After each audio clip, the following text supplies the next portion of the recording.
आपकी बस्ती में हमारे रफ़ीक़ गिरामी मशहूर व मारूफ़ नक़ीब भी हैं और खुदा के फज़ल से ख़तीब भी हैं। हज़रत मौलाना आसिफ़ रज़ा कमाली साहब की दावत पर मैं हाज़िर हूँ। पहले कभी 6-7 साल पहले आना हुआ था, उसके बाद ये दूसरी हाज़िरी आपकी बस्ती में हो रही है। अल्लाह ताला हम सबको इस्लाह अमल की तौफ़ीक़ अता फ़रमाए। जो बातें कही जाएं बहुत सुकून इत्मीनान के साथ आप समाअत करें।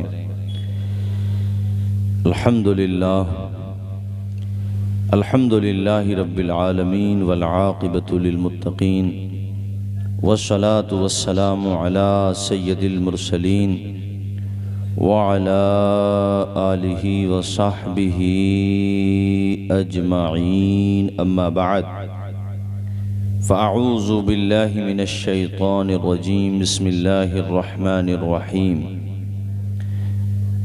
इन्ना अरसलनाका शाहिदन व मुबश्शिरन व नज़ीरा, सदक़ल्लाहु मौलानल अज़ीम। बावाज़े बुलंद कलमा शरीफ पढ़ें सारे लोग। ला इलाहा इल्लल्लाहु मुहम्मदुर रसूलुल्लाह सल्लल्लाहु तआला अलैहि वसल्लम।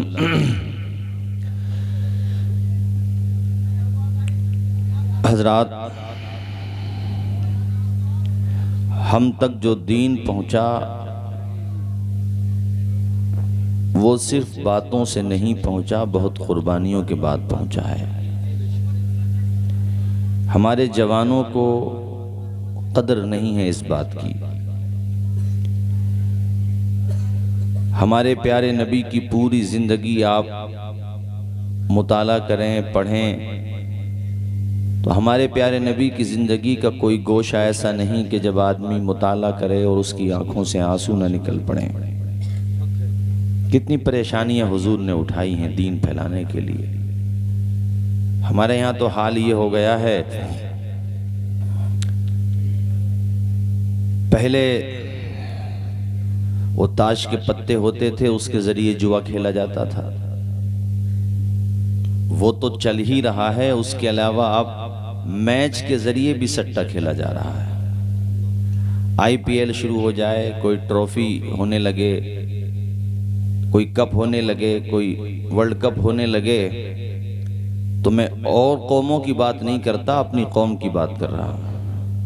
जैसे खून को हाथ में लेते हैं ना, बिल्कुल ऐसा ही है जुआ खेलना और इसकी रोज़ी खाना, ये हलाल नहीं है।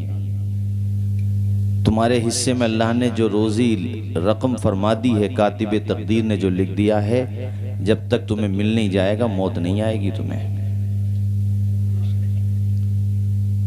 अब ये रास्ता आपको चुनना है कि उसको हलाल तरीके से कमाना है या हराम तरीके से कमाना है। वैसे ये तारीख़ शाहिद है और तजुर्बात भी हैं कि आज तक कोई सटोरिया जुआरिया पनपता हुआ नहीं देखा गया। अगर वो 5 लाख रुपए जीत ले, जब तक 10 हार नहीं जाएगा चैन के साथ बैठेगा नहीं। मैंने भी अखबार पढ़ा था, मुझे याद नहीं आ रहा कहाँ की बात थी, अपनी बीवी को हार गया जुए में। पहले घर हारा, पैसे तो हार ही गया था। इस्लाम में जुआ हराम है। हमारे जवान बच्चे, और मैं उन लोगों पे भी मुझे हैरत होती है यार, जो जिनके बच्चे समझदार हैं और वो बच्चों के सामने ताश के पत्ते खेलते हैं। उन्हें शर्म नहीं आती? अपने बच्चों को ऐसे संस्कार दे रहे हो। हुजूर ने शिकम से पत्थर बांधे, मशक्क़तें उठाई, वो कौन सा जुल्म है जो हमारे नबी पर नहीं हुआ? बताओ मुझे। कोई तुमसे उधमपुरा, कोई तुमसे तुम्हारे गांव उधमपुरा छोड़ने के लिए कहे, कलेजा मुंह को आ जाएगा यार, मैं अपना गांव क्यों छोड़ू भाई। कहीं जॉब करने जाते हो, बाल बच्चों को छोड़ के तो रोने लगते हो। मुस्तकिल छोड़ना पड़ जाए, इतने परेशान हो जाओ कि जायदाद, मशीनरी, जानवर, भैंसें, बीवी, बच्चे, परिवार, अपना घर कुनबा कबीला छोड़ना पड़े, तो यार सोचो कितना दुख होगा तुम्हें। लेकिन मेरे नबी ने दीन के लिए ये कुर्बानी भी दी है, और वो शहर छोड़ा है जिसको उनके जद्दे आला इब्राहिम खलीलुल्लाह ने बसाया था। जब पहली दफ़ा हुजूर पे वही नाजिल हुई थी, जिब्रील अमीन वही लेकर के आए थे गारे हिरा में, तो घर पे आए थे, अपनी बीवी उम्मुल मोमिनीन हज़रत सैयदा खदीजतुल कुबरा को सारी बात बताई और कहा बीवी ज़म्मिलूनी, मुझे चादर उड़ाओ। तो बीवी ने ठारस देते हुए कहा था मेरे सरताज आपको कुछ नहीं होगा, आप तो गरीबों की फिक्र करते हैं, यतीमों के सर पे दस्ते शफ़क़त रखते हैं, जिसका कोई नहीं है उसको भी सहारा देते हैं। उनके रिश्तेदार थे वर्क़ा बिन नौफल, उनके पास गए, हुजूर से उन्होंने सारी बातें पूछी। तो वर्क़ा बिन नौफल ने कहा था ए मोहम्मद अरबी, तुम आखिरी रसूल बनकर के आए हो और मैं तुम्हें बता रहा हूँ आखिरी पैगंबर हो आप पर नबुव्वत का दरवाज़ा बंद, और एक दिन वो भी आएगा, मैं उस वक़्त शायद नहीं रहूँगा जब आपके शहर मक्का वाले आपको यहाँ से निकालेंगे। तो हुजूर की आंखों में आंसू आ गए। कहा वर्क़ा मुझे मेरा वतन छोड़ना पड़ेगा, लेकिन हुजूर ने छोड़ा वतन, हुजूर ने वतन छोड़ा। आपके सहाबा ने तपती हुई रेत में बिलाल को लिटा दिया जाता था। वो रेगिस्तान का खित्ता अल्लाह तुम्हें जाना नसीब करे, जाकर के देखना कभी। चिलचिलाती हुई धूप में बाहर नहीं निकल सकते आप, और बरहना हो करके बिलाल सिर्फ सत्र छुपाने का कपड़ा रहता, और हजरत बिलाल के सीने पे पत्थर रख देता था उमैया, चर्बी पिघलने लगती थी। जवानों सुना करो ये बातें, जलसे इसीलिए तो होते हैं ताकि तुम्हारी सोई हुई जिंदगी में कुछ तो बदलाव आए, तुम्हारी बिगड़ चुकी जिंदगी के अंदर कुछ तो रूहानियत का रंग पैदा हो। तुम जो गलत ट्रैक पे चल रहे हो, रॉन्ग नंबर पे चल रहे हो, कुछ तो उसके अंदर तब्दीली आए। देखो कुर्बानियाँ, देखो अपने असलाफ की कुर्बानियाँ देखो। बिलाल हबशी के सीने पे खड़ा हो जाता, फिर भी उसका कलेजा ठंडा नहीं होता, बोरी में बंद करता, ऊपर से उस पर रस्सी लपेटता, और वो रस्सी छोटे छोटे बच्चों के हाथों में, या जो लड़कपन थी जिनकी उम्र 10 से 15 साल, उनको देता, और वो छोटे छोटे बच्चे बिलाल को पत्थर मार रहे होते और गलियों में घसीटा जा रहा होता। वो रंग का ज़रूर काला था, मगर उसके दिल में मुस्तफ़ा की मोहब्बत का उजाला था। वो ऐसा बिलाल, अल्लाह अकबर के फलक का हिलाल भी जिस पे रश करता हो, ऐसे कोई घसीटा जाएगा, ये सब देखो छिल जाता था बदन, और चर्बी से चर्बी निकलने लगती, खून रसने लगता। और उमैया उसके बाद कहता मुंह खोलो, बिलाल बेहोश होते, पानी छिड़का जाता मुंह पे, होश में आते हजरत बिलाल, और मुंह से झाग निकलने लगते। तसव्वुर करें आप कैसी कसम पुरसी का दौर था। मेरे भाई तू तो मस्जिदों में आता तक नहीं, तुझे तो ताश के पत्ते खेलने से फुर्सत नहीं। इमाम साहब तकरीर करते करते थक गए, मगर तुम सोचते हो ये तो इनका काम है, ये अपना काम करें, हम अपना काम। याद रखो मौत का पता नहीं है, तुम्हें ये भी नहीं पता कि तुम सुबह का सवेरा देखोगे कि नहीं। मैं अब 24 तारीख तो लग गई, सुबह का सवेरा देखोगे कि नहीं तुम्हें पता नहीं है, मुझे भी नहीं पता। बहुत सारे लोग हमारी लाइन में भी हुए, तकरीर करते थे, लेकिन भाइयों पता नहीं था कि ज़िंदगी की आखिरी तकरीर है, मगर दुनिया से चले गए। अल्लाह का जिक्र करते करते अल्लाह हमें आपको भी सबको ऐसी मौत अता फरमाए। बताना ये चाहता हूँ कि हज़रत बिलाल के मुंह से झाग निकल रहे होते।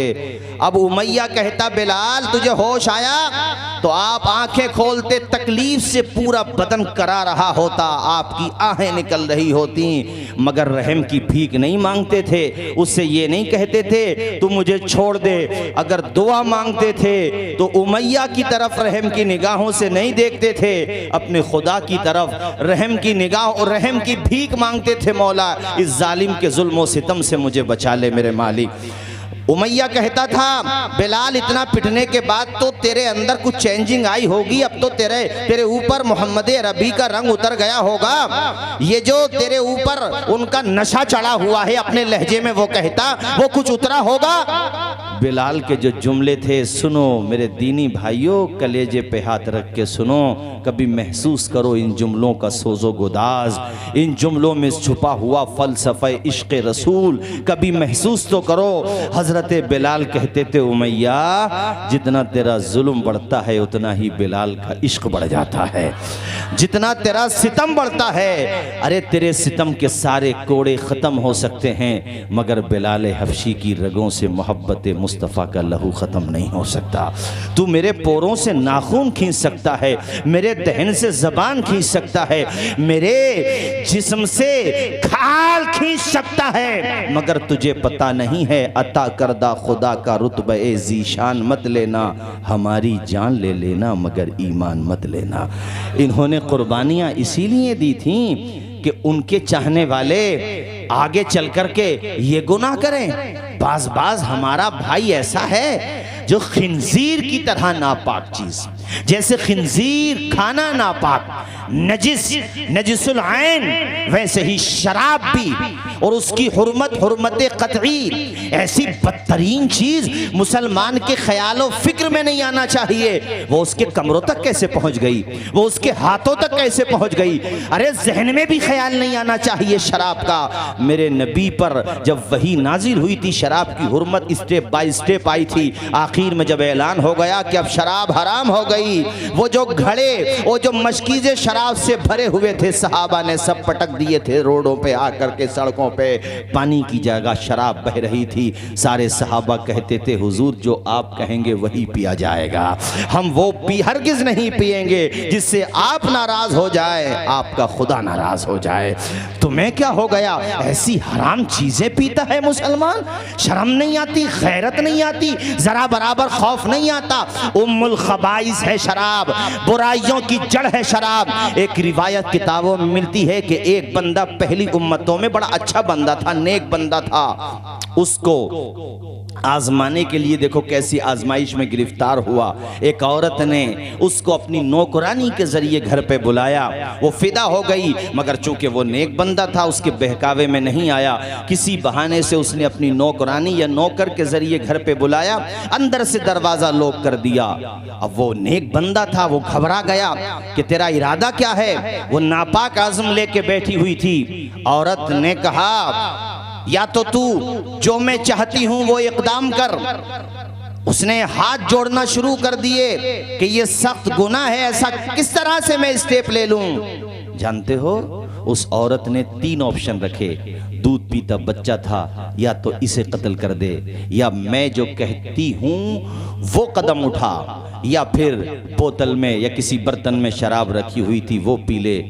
अब उसने सोचा कि गुनाह तो सब हैं ये, मगर जिना बदतरीन गुनाह है, बच्चे को कत्ल करूंगा वो भी बहुत बड़ा गुनाह है। चलो मैं ऐसा करता हूं, इससे जान छुड़ाने के लिए शराब ही पी लेता हूं। उसने ये सोच करके शराब का जाम पिया था कि ये सबसे छोटा गुनाह है, लेकिन जब उसने शराब पी ली तो ऐसा नशा चढ़ा कि उसने कहा और शराब पिलाई जाए। कैसे देखो उसके ईमान का तोता उड़ रहा है, किस तरह से रूहानियत दफन हो रही है। उसने फिर शराब पी, इतना नशा चढ़ा कि उसने बच्चे का भी कत्ल कर दिया और उस औरत के साथ अपना मुंह काला भी कर लिया। इसलिए कहता हूँ मुस्लिम मुआशरे में, अब मैं जलसों में जगह जगह जाता हूँ तो लोग मुझे बताते हैं कि हजरत ये बीमारी फैल रही है, तो मैं खुदा की कसम सोचता हूँ कि शराब जैसी बीमारी कैसे हमारे मुआशरे के अंदर एंटर हो गई, किस तरह से फैल गई ये बीमारी। ऐ जवानों मत बैठो ऐसी जगह जो तुम्हें जहन्नम के रास्ते पर ले जाएं। और माँ बाप से भी कहूँगा बच्चों पे नजर रखो, ये 1 बजे रात को क्यों आता है, कहाँ रहता है, किसके पास रहता है, ये पूरी पूरी रात इंटरनेट पे करता क्या है, इसकी कहीं जॉब नहीं है, इसका कोई ऐसा काम नहीं है। उन पे नजर रखो अपने बच्चों पर। अगर तुम्हारे बच्चे तुम्हारी लापरवाही की वजह से बिगड़ जाते हैं तो कयामत के दिन तुमसे भी सवाल किया जाएगा। और तुम्हारे बच्चे तुम्हारी तरबियत की वजह से अगर पेशानी में सजदों की तलब पैदा कर लेते हैं तो अल्लाह उनके साथ तुम्हें भी सवाब अता फरमाएगा। लेकिन यहाँ ये भी बताता चलूँ, तकरीरें सुनने के बाद आपके हज़रत इमाम साहब मौलाना आसिफ रज़ा कमाली साहब दीगर मसाजिद के अइम्मा खुतबात जुमा में आपको समझाएं और उसका दिल पे असर पड़े। कोई बंदा था, भटक गया था, गुनहगार हो गया था, ताश के पत्ते खेल लिए थे और जुआ खेल लिया था, शराब का जाम पी लिया था, लेकिन दिल पे इफ़ेक्ट पड़ा, घर पे आके रोया, मस्जिद में भी रोया, अल्लाह की बारगाह में गिड़गिड़ाया, उसने तौबा कर ली, उसकी पेशानी में सजदों की सदाकत आ गई और चेहरे पे मुस्तफ़ा की मोहब्बत का नूर आ गया। उसने दाढ़ी रख ली और अपने सर पे अमामा सजा लिया, वो मुस्तफ़ा की मोहब्बत का असीर हो गया, किरदारो अमल की तस्वीर हो गया। पहले शराबी था, अब नमाजी हो गया। तो खुदा के लिए उसे ताना न देना, उसे बुरा भला न कहना, बल्कि ये सजदे शुक्र अदा करना, मौला तेरा करम है, तूने एक जहन्नमी को जन्नती बना दिया है। कभी उसको ताना मत देना, इसलिए कि तौबा कबूल करने वाली जात मेरे खुदा की जात है, नेक बनाने वाली जात मेरे खुदा की जात है। ये बात हमने बीच में आपको इसलिए बताई है मेरे साथियों कि आज हमारा मुआशरा अंदर से ताफुन ज़दा हो रहा है। कपड़े अच्छे ज़रूर हैं, कलब भी लगा हुआ है, बहुत महंगे कपड़े हैं, गाड़ियाँ भी बहुत बर्क रफ्तार हैं, दौलत का भी ठिकाना नहीं, मकानात भी फलकबोस बनते चले जा रहे हैं गोया के, मगर किरदार के हवाले से हम माइनस की तरफ जा रहे हैं। एक दो नंबर तो छोड़िए, हम माइनस की तरफ जा रहे हैं। ओ भाइयों, मौला अली फरमाते हैं जीनत वो नहीं है जो लिबास से होती है, जीनत तो वो है जो किरदार और इल्म से होती है। आपको उसी तरफ आना होगा। मैं बता रहा था कि मेरे नबी ने कितनी तकलीफें बर्दाश्त की, वही मक्का जिस मक्का को उनके जद्दे आला ने बसाया था, मेरे नबी ने उस मक्का को दीन के लिए छोड़ा कि नहीं छोड़ा? जरा जोर से बोलो, ऊंचा बोलो, छोड़ा? अच्छा, मैं जो बोल रहा हूँ आपके समझ आ रहा? सबके बात समझ आ रही है ना? माशाअल्लाह, अल्लाह खुश रखे, जज़ाए खैर अता फरमाए। सुनो, मेरे हुजूर को इतना उन लोगों ने, ये समझ लो, मजालिम की इंतहा कर दी, इंतहा कर दी मजालिम की। यार इससे ज़्यादा क्या होगा कि ताइफ में हुजूर गए तो अवबाश लड़कों के हाथों में पत्थर दे दिए उन्होंने, और हुजूर के पीछे कमबख्तों ने, उन जालिमों ने उन बच्चों को लगा दिया। मेरे हुजूर की तरफ वो ज़ोर ज़ोर से पत्थर फेंक के मारते, जिनकी दुआ पे फरिश्ते आमीन कहते हैं, बाबे इजाबत खुल जाता है। नबियों ने जिनसे मोहब्बतों का इजहार फरमाया है, उन पे पत्थर बरसाए जा रहे हैं, और आपके नालैन मुबारक जो थे ना, वो खून से भर गए थे। और जब बस्ती से बाहर निकले थे तो सहाबा को आज बड़ा जलाल आ रहा था। सहाबा ने कहा, हुजूर इस कौम की तबाही के लिए आप जरा अपने लबों को तो खोलिए। और आसमान से पहाड़ों का फरिश्ता आ गया, जिसके अंडर में पहाड़ रहते हैं। उसने आकर के कहा, हुजूर सिर्फ लब खोलने की देर है, इस बस्ती का नामो निशान मिटा दिया जाएगा।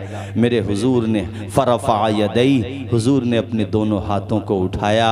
सब समझ रहे थे न जाने अब होगा क्या, लेकिन वो ज़बान खुली जिसको हमारे आला हजरत कहते हैं, वो ज़बान जिसको सब कुन की कुंजी कहें, उसकी नाफिज हुकूमत पे लाखों सलाम। मुस्तफ़ा ने हाथ उठाए और कहा, या अल्लाह इस भटकी हुई कौम को हिदायत दे दे, ये नादान है, मुझे जानते नहीं हैं। सहाबा ने पूछा था, आका इनके खिलाफ आप कोई जुमला नहीं कहते बल्कि इनके लिए दुआ कर रहे हैं। मुस्तफ़ा ने कहा, ये ईमान नहीं लाते मगर इनकी नस्लों से मुझे ईमान की खुशबू आ रही है। जरा मचल के बोलो सुभान अल्लाह, और जोर से बोलो सुभान अल्लाह। सलाम उस पर के असरा रे मोहब्बत जिसने सिखलाए, सलाम उस पर के असरा रे मोहब्बत जिसने सिखलाए, सलाम उस पर के जिसने जख्म खा के फूल बरसाए, सलाम उस पर के जिसका जिक्र है सारे सहाइफ में, सलाम उस पर के जो जख्मी हुआ बाज़ार ताइफ में, सलाम उस पर के जो गारे हिरा में जहाँ के रोता था, सलाम उस पर के जो उम्मत की खातिर छिप के रोता था। अल्लाह अल्लाह, मेरे भाइयों अपने नबी से मोहब्बतों का इजहार किया करो। अल्लाह की तौफीक से आपने जलसा सजाया, ये भी इजहार मोहब्बत का एक तरीका है। माशाअल्लाह यहाँ जो कमेटी, अल्लाह खुश रखे, शादो आबाद रखे, ख्वाजा गरीब नवाज कमेटी, अल्लाह उनके जज्बों में बरकतें अता फरमाए। ये जलसे होते ही इसलिए हैं ताकि हमारे दिलों में मुस्तफ़ा की मोहब्बत के परचम लहराने लगे, ख्यालो फिक्र की राहों में मुस्तफ़ा की मोहब्बत की शमे रोशन हो जाएं। ओ भाइयों, आसान नहीं है दीन पे चलना, ये शहादत गहे उल्फत में कदम रखना है। लोग आसान समझते हैं मुसलमान होना, आसान नहीं है। इस्लाम की राह पे चलो, मगर इतना मुश्किल भी नहीं है जो तुम समझने लगे हो। नहीं नहीं भाइयों, आओ मैं तुम्हें बताता हूँ कितनी कुर्बानियां दी हैं। सबसे पहली हिजरत मक्का शरीफ से आपके गुलाम जिनका नाम अबू सलमा है वो कर रहे हैं। दूध पीता बच्चा है, अपना वतन छोड़ना आसान नहीं होता, मगर खुदा की रजा के लिए वतन भी छोड़ा जा रहा है। अपनी बीवी को ऊंटनी पे पीछे बिठाया, दूध पीता बच्चा उनकी गोद में है। मदीने से निकले तो उस खानदान के करीब से गुजर हुआ जिस खानदान से उनकी बीवी का ताल्लुक था, यानी जो बीवी का मैका था। मैके वालों ने देखा कि अबू सलमा हमारी बेटी को भी लेकर के जा रहा है। उन्होंने चारों तरफ से आकर के घेर लिया और कहा, अबू सलमा अरे तू जहां जाना चाहता है चला जा, हमें क्या लेना देना, लेकिन हमारी बेटी को क्यों लेकर के जा रहा है। बेटी ने कहा, मेरे मैके वालों, तुम्हारे खानदान में मेरा बाप भी है, मेरा भाई है, मेरी बहनें हैं, मेरा खूनी रिश्ता है, लेकिन शौहर के साथ मेरा ईमानी रिश्ता है।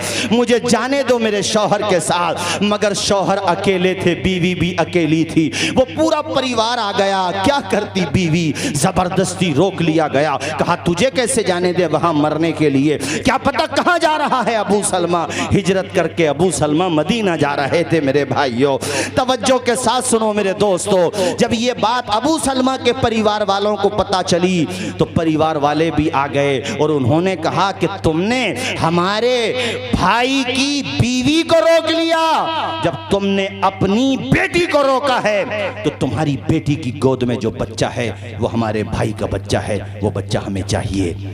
छीना झपटी में उस बच्चे का बाजू भी उतर गया। बच्चा लेकर के चले गए अबू सलमा के घर वाले और बीवी को रोक लिया। बीवी के घर वालों ने, उधर बीवी का इम्तिहान है, इधर शौहर का इम्तिहान है। हम तुम जैसे लोग होते तो कदम भटक जाते, वहीं पे रुक जाते।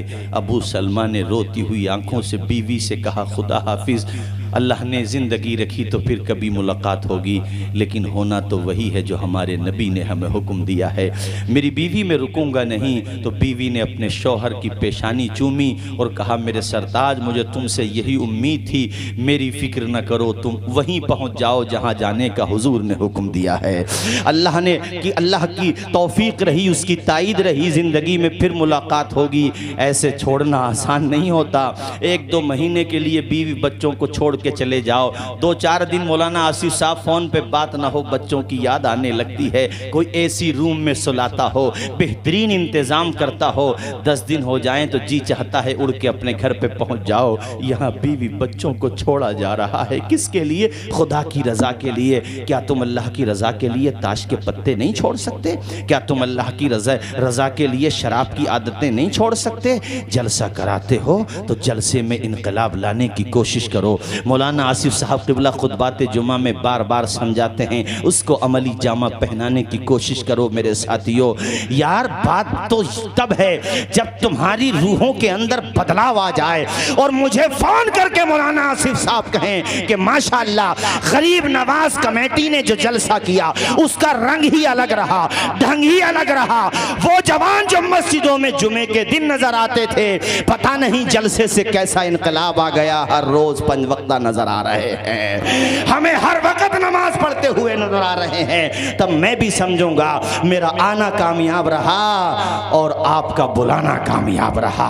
वरना मेरे साथियों, फॉर्मेलिटी करने को तो आप रोजाना जलसे कीजिए, मगर बात तो तब है जब ख्याल और फिक्र की राहों में इनकलाब आ जाए, जिंदगी में बदलाव आ जाए। देखो हजरत अबू सलमा का किरदार देखो, बीवी को रोते हुए रुखसत किया, बच्चे को देखा वो तो दूध पीता बच्चा है, कहा जालिमो मेरा बच्चा तो मुझे दे दो या मेरी बीवी को दे दो। परिवार वालों ने कहा अबू सलमा तू पागल हो गया है मोहम्मद अरबी के लिए, हम तुझे नहीं देंगे, अगर वो तेरा बच्चा है हम मानते हैं तेरा है, मगर इसलिए रोक रहे हैं कि तू हमारे लिए नहीं आएगा, अपने बच्चे के लिए तो आएगा। मगर खुदा का फजल शामिल हाल था और कातिबे तकदीर से गोया के ऐलान हो रहा था, अबू सलमा तू कदम बढ़ाते जा, वो वक्त भी आएगा जब तेरी बीवी भी तेरे साथ आएगी और तेरा बच्चा भी तेरे पास आएगा। बेटा मुख्तसर लगाओ नारे, मुख्तसर लगाओ। सुनो मेरे अजीज साथियों, हज़रत अबू सलमा हिजरत करके मकाम क़ुबा एक जगह है मदीने शरीफ से पहले, यहीं पहले इस्लाम जमा हो रहे थे, सब हिजरत करके यहाँ पे हुजूर के चाहने वाले काफ़ी रहते थे। जानते हो कितने साल की जुदाई रही मियाँ बीवी के अंदर?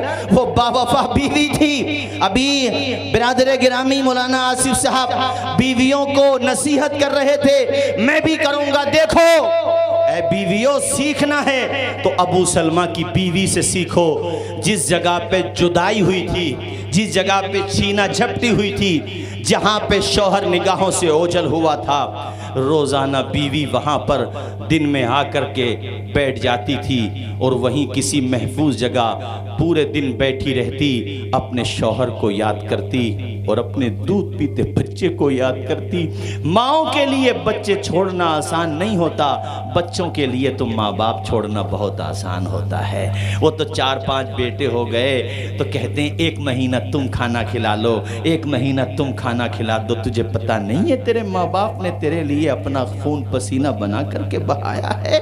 तू आज अपने बूढ़े माँ बाप को बोझ समझता है? तो आज अपने बूढ़े माँ बाप का टोकना, उनका समझाना बुरा समझता है? जिस दिन तेरा बाप नहीं रहेगा, जिस दिन तेरी माँ नहीं रहेगी, तब तुझे एहसास होगा यार अब मुझसे कोई पूछता ही नहीं कि तू रामपुर से अभी तक क्यों नहीं आया। मैं मर भी गया तो मुझे कोई फ़ोन करने वाला नहीं। एक वो मेरी माँ थी, जब तक मैं घर पहुँच नहीं जाता था माँ खाना नहीं खाती थी, माँ इंतज़ार करती रहती थी। एक दफ़ा मुझे मुनव्वर राना मिले भी 1 महीना पहले, सफ़र में इत्तेफाक से मिल गए, बहुत अच्छे शायर हैं, दुआ सल। मैंने कहा भाई राना साहब आपकी शेर व शायरी तो बहरहाल आपका फ़न है, आपका मैदान है, मगर माँ के लिए आपने जो शेर कहे हैं वो मैं जलसों में पढ़ता हूँ। खैर वो मुझे नहीं जानते थे, बड़े खुश हुए। मैंने पूछा कौन से शेर पढ़ते हो? मैंने कहा मैं आपके ये 4 मिसरे तकरीबन जब भी माँ बाप पे तकरीर करता हूँ तो मुझे याद आ जाते हैं कि बुलंदी देर तक की शख्स के हिस्से में रहती है, बहुत ऊँची इमारत हर घड़ी ख़तरे में रहती है, ये ऐसा कर्ज है जिसको अदा में कर नहीं सकता, मैं जब तक घर न पहुंचूं माँ मेरी सजदे में रहती है।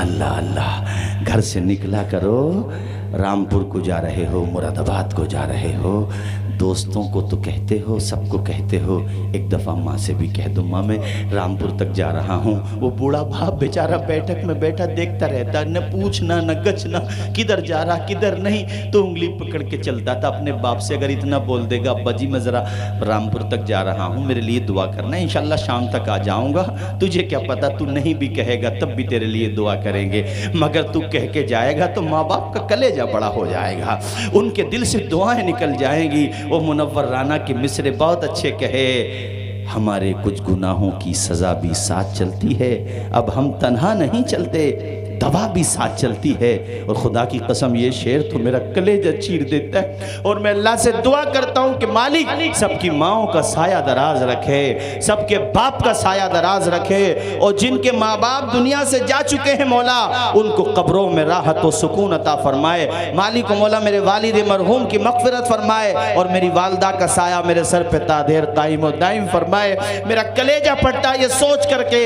कि एक बेटे के लिए उससे बड़ा गम क्या होता है है जब वो अपने बाप का जनाजा उठा रहा होता है। हाँ, आज भी है ऐसी औलाद, आज भी है जो अपने माँ बाप के इशारे अबरू पे गर्दिश करते हैं, कमा के लाते हैं तो दौलत अपनी अम्मा के हाथ में रख देते हैं। माँ दुआएं देती है, कोई माँ कोई अपने हाथ में थोड़ी रखेगी दौलत आदिल भाई, वो तो पलट के तुम्ही को दे देगी। मगर माँ खुश होती है कि मेरा मौलाना बेटा, ये मेरा डॉक्टर बेटा, ये मेरा कमाने वाला बेटा, मेरा मजदूर बेटा, ये 30 साल का हो गया मगर इसका बचपना नहीं गया, ये जैसा था वैसा ही है। अरे तुम माँ से दुआएं ले ले। हम जलसों में जाते हैं तो लोग हमसे बड़ी दुआएं कराते हैं, कदमों को भी चूम लेते हैं, खुदा के बंदे हाथों को चूमते हैं। अरे क्या रखा है इन हाथों में, क्यों चूमते हो यार इन हाथों को? एक ईमानी रिश्ता है, मुसाफा कर लो वही काफ़ी है। हमारे लिए वैसे काम न करो जिससे गुरूर और घमंड के रास्ते खुलने लगे, बल्कि हमें वैसा ही रहने दो जैसे हैं। हाथ चूमने हैं तो तन्हाइयों में माँ बाप के चूम लिया कर। हाथ चूमने हैं, बाहर से आया है, बाप सो रहा है, उसके कदम चूम ले। बाप देखेगा मेरा बेटा मेरा पाँव चूम रहा है, तू तो आ जाएगा सो जाएगा। अल्लाह की कसम तेरा बाप उठ कर के खुदा की बारगाह में हाथों को उठा देगा, मौला मेरे बच्चों का नसीबा अच्छा कर दे, मेरे बच्चों की दुनिया भी अच्छी कर दे, जन्नत भी अच्छी कर दे। यार माँ बाप की दुआएं औलाद के हक में ऐसे कबूल होती हैं जैसे नबियों की दुआएं उम्मतियों के हक में कबूल होती हैं। और भाइयों दुआएं ले लो अपने बूढ़े माँ बाप की, उनसे मोहब्बतों का इजहार कर लो। वो शेर सुनो जो मैं तुम्हें सुना रहा था, घर से निकला करो दुआएं लेके निकला करो, सर पे दस्ते शफ़क़त रखवा लिया करो। अल्लाह अकबर, घर से निकलोगे तुम्हें फ़ायदा मिलेगा। वो मैं तुम्हें शेर सुनाता हूँ। हमारे कुछ गुनाहों की सज़ा भी साथ चलती है, अब हम तन्हा नहीं चलते, दवा भी साथ चलती है। और अभी जिंदा है माँ मेरी, मुझे कुछ भी नहीं होगा। मैं घर से जब निकलता हूँ दुआ भी साथ चलती है। मैं घर से जब निकलता हूँ, ज़रा पढ़ दें आप भी, मैं घर से जब निकलता हूँ दुआ भी, सारे लोग पढ़ दें दुआ भी। अल्लाह खुश रखे। मुझे अच्छा लग रहा है कि माँ बाप के नाम पर अल्हम्दुलिल्लाह, ये हमारे बिरादर गिरामी माशाल्लाह, ये मेरे दोस्त के भी भाई हैं और माशाल्लाह मुझे बड़ी खुशी होती है। दीन का जो भी काम करे उसके लिए दिल से दुआएं निकलना चाहिए। ज़ाहिर खूबियाँ हैं तभी इतने दिनों तक आपके यहाँ हैं माशाल्लाह। और मेरी दुआ ये है कि यहीं पर इनकी ज़िंदगी गुजर जाए, आमीन बोलें। अच्छा इमाम मिल जाए तो हमें उसकी कदर करना चाहिए। माँ सज्जाद निज़ामी इंतकाल हो गया। आदिल भाई माशाल्लाह बड़ा अच्छा पढ़ रहे थे, आज तो पता नहीं आपको हो क्या गया। बहुत अच्छा पढ़ते ही हैं माशाल्लाह, लेकिन आपने बहुत अच्छा पढ़ा आज। वो सज्जाद निज़ामी अल्लाह गरीक़ रहमत करे, वो 2 मिसरे पढ़ते थे। अगर इजाज़त दें तो मैं सुना दूँ आपको 2 मिसरे, ज़रा तरन्नुम में सुना दूँ, बताएं सुना दूँ? हमारे आसिफ भाई ने भी कहा मैं सुना देता हूँ। और बहरहाल वो मेरा तो खैर उनके साथ ज़्यादा ज़माना नहीं गुजरा, जिस वक्त उनका इंतकाल हुआ तब मेरी तकरीरों का आगाज़ था। 1-2 जलसे में शायद मुलाकात रही होगी, लेकिन बहरहाल हुजूर की नातें पढ़ता था। और न जाने अल्लाह को किसकी कौन सी अदा पसंद आ जाए भाई, ये सोचना चाहिए। वो माँ बाप के लिए 2 मिसरे पढ़ा करता था। उनकी बेटियाँ, अल्लाह बेटियों के नसीब अच्छे करे। वो जीते जी दुनिया में जन्नत का मजा लेंगे, वो जीते जी दुनिया में जन्नत का मजा लेंगे, जो बाप को खुश रखेंगे और माँ की दुआ लेंगे। तुम कहोगे मौलाना तौसीफ रज़ा साहब माँ बाप का तस्करा क्यों कर रहे हो, क्या मिलता है माँ बाप की खिदमत करने से, माँ बाप की सेवा करने से? तो मैं आपको बताना चाहता हूँ, जो माँ बाप का कहना मानता है उसे दुनिया में मोहब्बतों का पैगाम मिलता है, मरने के बाद हौज़ कौसर का जाम मिलता है। ये फसाना नहीं हकीकत है, अपनी माँ से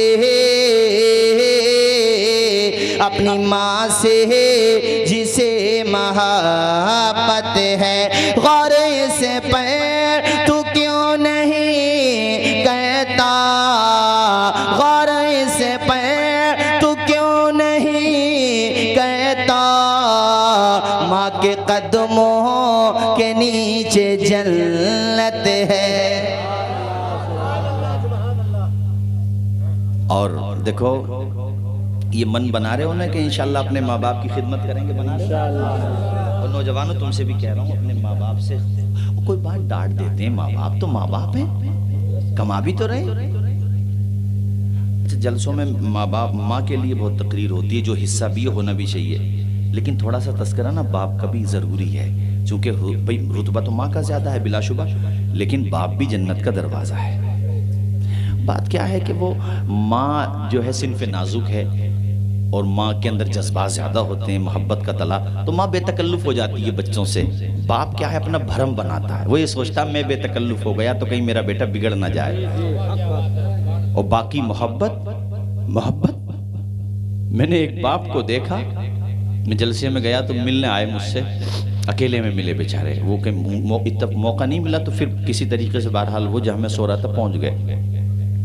बड़े रोए जा करके कहने लगे हजरत मेरे पास एक ही बेटा है और उसके दिल में कोई प्रॉब्लम थी, दिल में वाल पड़ने थे, कोई परेशानी थी दिल में, बड़े रोए, बहुत देर तक रोते रहे और बिलक बिलक के रोने लगा। मैं सोच रहा था या अल्लाह तेरा कितना करम है, तूने दुनिया में बच्चे को भेजा तो लावारिस नहीं भेजा, बाप जैसी शफकत अता फरमाई है तूने। बड़ी देर तक वो कहने लगे हजरत मेरे पास दौलत भी बहुत है, अल्लाह का शुक्र है, सारी चीज़ें हैं, बस मैं इसलिए आया हूँ कि आप सफ़र में रहते हैं, दुआ कर दें मेरा बच्चा ठीक हो जाए। मुझे कुछ परवाह नहीं अपनी दौलत की, मैं अपना मकान देखता हूँ, अपनी बिल्डिंग देखता हूँ, गाड़ियाँ देखता हूँ ना, तो उससे सुकून नहीं मिलता।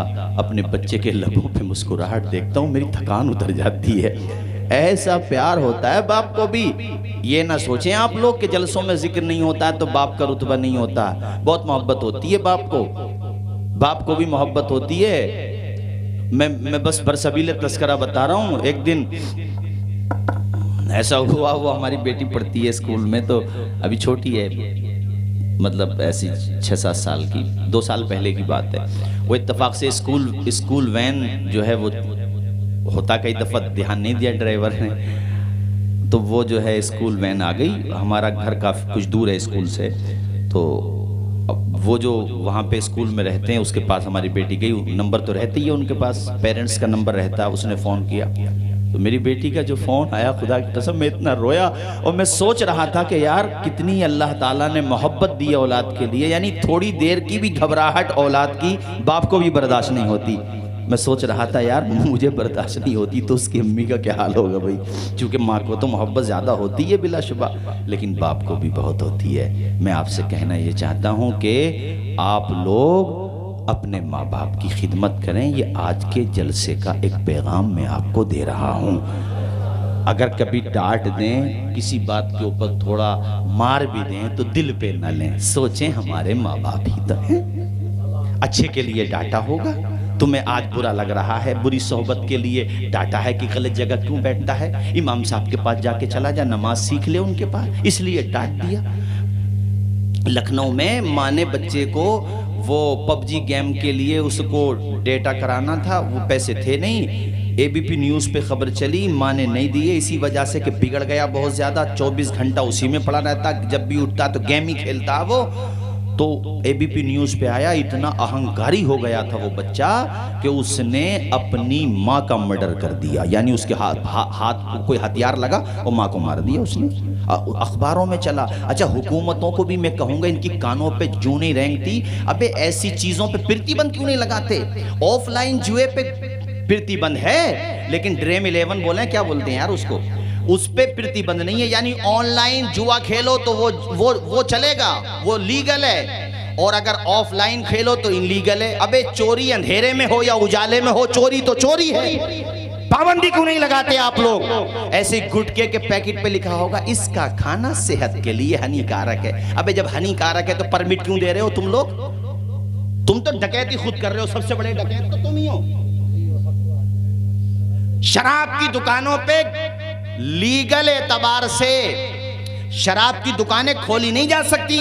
ये जो रोडों पे नजर आती हैं आपको, इलीगल है सब ये, मगर पैसा कमा रही है गवर्नमेंट। क्या यार तमाशा है, लोगों की स्वास्थ्य के साथ खिलवाड़ हो रहा है, ये सेहतें खराब हो गई।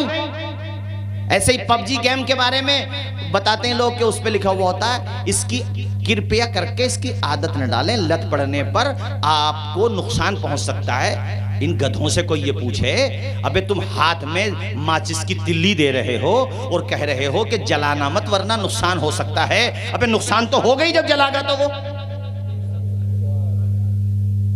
और हमारे उलमा अगर इसके खिलाफ बोल दें ये तो आज़ादी के खिलाफ है। इन मुर्गी वालों से कोई ये पूछे, अबे तुम जानते हो आज़ादी क्या होती है? आज़ादी है औरतों को नाइट क्लबों में नचाने का नाम तुम आज़ादी समझते हो? बच्चों को बिगाड़ देने का नाम तुम आज़ादी समझते हो? छोटे छोटे बच्चे माँ बाप के सामने जबान दराजी करें, इसको आज़ादी समझते हो तुम? अरे आज़ादी का पैगाम देखना है तो आ मेरे नबी के दामन करम से वाबस्ता हो जा। देख मेरे नबी ने बताया बेटी है तो तेरे लिए रहमत है, औरत बेटी है तो बाप के लिए, और इतनी बड़ी रहमत के 3 बेटियां हैं, तुम पढ़ा दो, शादी कर दो, अच्छी तरबियत दे दो, नबी कहते हैं अल्लाह तुम्हें जन्नत देगा। 2 हैं तब भी, और अल्लाह के करम से उम्मीद रखो 1 है तब भी। और यही औरत बहन है तो भाई के लिए रहमत है, और यही औरत बीवी है तो शौहर के लिए रहमत है, और यही औरत माँ है तो उसके कदम के नीचे जन्नत है। इस्लाम ने दी है औरत को इज्जत। तुम क्या जानो इज्जत क्या होती है। बात बहुत आगे बढ़ गई, मगर चूंकि आप दिलचस्पी से सुन रहे हैं इसलिए मैंने गुफ्तगू का दायरा थोड़ा सा वसी कर दिया। अल्लाह आप सबको खुश रखे। आपकी आंखों से जज्बात जो दिल में थे वो दिल के पैमाने जो आंखों से छलके मेरा खुदा चाहेगा तो हमारी बख्शिश का सामान बना देगा। अपने माँ बाप से मोहब्बत करना बता रहा था। हज़रत अबू सलमा की बीवी, भूले तो नहीं हैं आप लोग? भूले तो नहीं हैं? अच्छा इसको याद रखेंगे या भूल जाएंगे? इंशाल्लाह इंशाल्लाह। अबू सलमा की बीवी रोज़ाना वहीं पे आके बैठ जाती जहाँ पे जुदा हुई थी। कितने दिनों बैठी पता है आपको? 1 महीना, 2, 3, 4, 5 पूरे 12 महीने तक का ये सफ़र रहा। एक दिन हजरत घर वालों को भी ख्याल आ गया, यानी उनकी बीवी का जो परिवार था, जो मैका था, उन्हें तरस आ गया। इतनी रोती रहती थी। बीवियों अपने शौहरों से ऐसी मोहब्बत करो जैसे कि अबू सलमा की बीवी ने की। सब कुछ लाड भी मिल रहा, प्यार भी मिल रहा, मगर शौहर का प्यार नहीं है तो बीवी बेकरार है, बच्चा नहीं है। कभी अपने घर पे कोई बात हो जाती है ससुराल में तो उसकी शिकायत मैके में मत करो, छोटी छोटी बातों की मत करो। ये सोचो कि मेरे शौहर के जो माँ बाप हैं या यही मेरे माँ बाप हैं, और तुम ऐसा किरदार अपनाओगी ना, वो कितने ही संगदिल होंगे, एक दिन उनको भी ये तरस तो आएगा यार कितनी अच्छी हमें बहू मिली है, हमने कितना जुल्म कर लिया। तो इंशाअल्लाह वो तुम्हें बेटी का दर्जा दे देंगे, और जब वो तुम्हें बेटी का दर्जा देंगे तो वो घर कभी बिगड़ेगा नहीं बल्कि जन्नत का बाग बन जाएगा। और ऐसे ही शौहर के माँ बाप से भी कहूंगा, अगर तुम्हारे घर में दुल्हन थोड़ा सा जहेज कम भी लाई है तो यार नजरअंदाज करो। तुम जहेज से शादी की है या तुमने औरत से शादी की है? अगर कुछ कम भी लाई है तो मत दो ताना उसे। ये सोचो कि हमारी बेटी ही तो है, हमारे बेटे की बीवी है, अब इसके माँ बाप हम ही हैं। जब तुम उसे माँ बाप जब तुम उसके लिए माँ बाप का प्यार बन जाओगे ना, तो फिर वो घर जाकर के बोलेगी अपने मैके में कि खुदा सबको ऐसी ससुराल दे जैसे अल्लाह ने मुझे ससुराल दी है। मैं ये चाहता हूँ, मेरी कौम में जब तलाक़ों के मैटर होते हैं बड़ी तकलीफ होती है। तलाक़ों के मैटर पहले लोअर कोर्ट में जाते हैं, फिर डिस्ट्रिक्ट कोर्ट में जाते हैं, और फिर हाई कोर्ट में, उसके बाद सुप्रीम कोर्ट में। मजाक किसका उड़ता है? शरीयत का।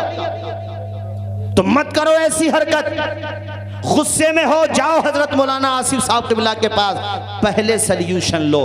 घर जलाने के बाद अब ये नहीं कहा जाएगा हजरत कोई तरीका है जो घर अब बच जाए, अभी वो तो जल गया, अब क्या बचेगा। पहले आता सल्यूशन बताया जाता, वो बहुत अच्छे तलाक़ अहसन बताई जाती तुम्हें। तलाक़ मुग़ल्लज़ा का नंबर ही नहीं आता। औरत पाकी के ज़माने में होती तो उसको अव्वलन तो ऐसा नंबर आना ही नहीं चाहिए। शरीयत में यह है कि दोनों में बिगाड़ हो जाए तो एक मियाँ की तरफ से एक बीवी की तरफ से 2 हकम बन जाएं, आपस में सुलह करें, निपटाने की कोशिश करें, फिर भी बात ना बने तो औरत जब पाकी के ज़माने में होती है तो सिर्फ 1 तलाक दे दें।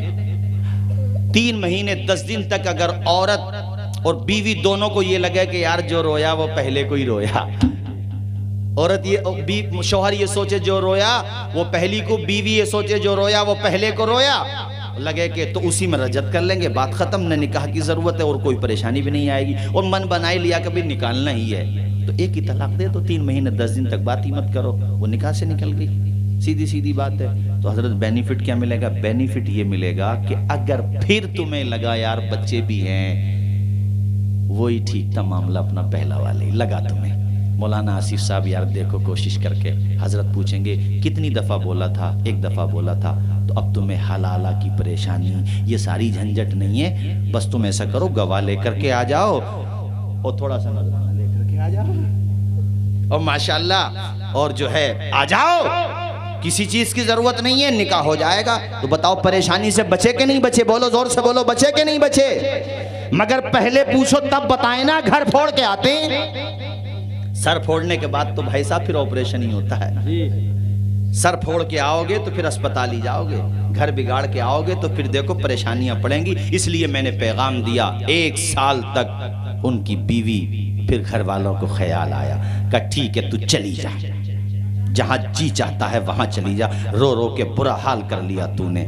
जब परिवार वालों को पता चला, अबू सलमा के घर वालों को, तो वो भी बेटा लेकर के आ गए। खुदा ने उनके दिल में भी रहम डाल दिया, बेटा मिल गया बीवी को।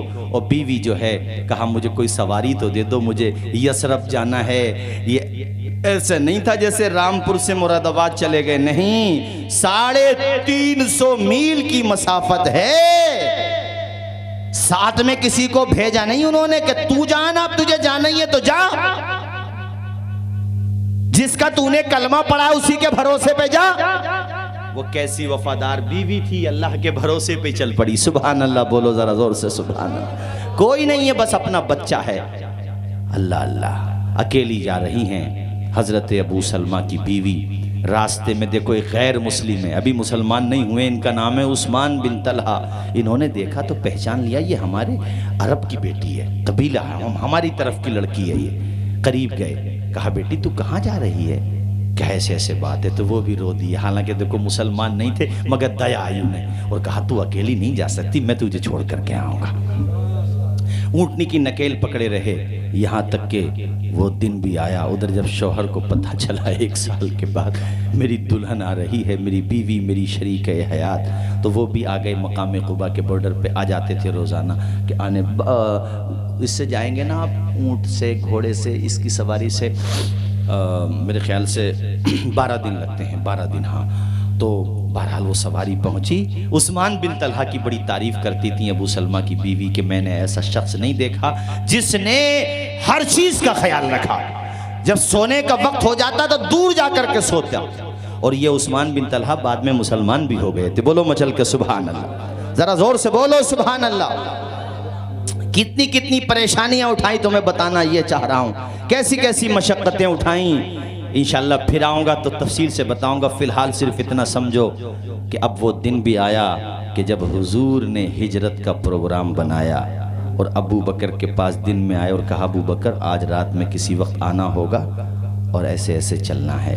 उधर नबी के दुश्मनों ने, अमन के दुश्मनों ने, इंसानियत के दुश्मनों ने ये मीटिंग की कि मोहम्मद अरबी को कत्ल किया जाए। बोलो माज़अल्लाह, जोर से बोलो जरा। मगर फानूस बन के जिसकी हिफाजत हवा करे, वो शम्मा क्या बुझे जिसे रोशन, जरा जोर से बोल दें, जिसे रोशन। 40 दुश्मनों ने मेरे नबी का घर घेर लिया। कितने दुश्मनों ने? CCTV से भी ज्यादा सख्त सिक्योरिटी है। 40 का मतलब हो गया 80 आंखें। कितनी आंखें हो गई?